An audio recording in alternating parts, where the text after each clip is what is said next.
Magandang araw po.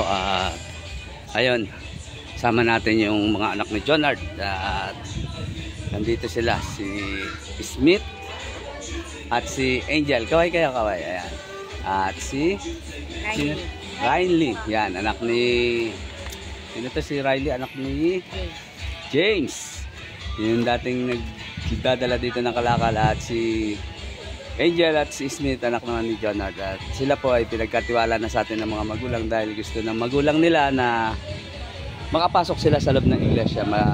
Kumbaga sana yung security ng bata o pangangalaga, pinagkatiwala nila dahil alam nila na mapapabuti sa loob ng iglesia ni Cristo itong mga bata na ito. Okay kayo? Okay na kayo? Opo. Tapos, unti-unti natin yung kasuotan ninyo. Bibili tayo ng slacks para sa iyo, tsaka sapatos. Yan. Si ate, ganun din. Bibili tayo ng mga pansamba ninyo. Ha? Ayan. Babay na kayo. Yan. Punta kami ng kapilya. Atid na natin yan. Let's go!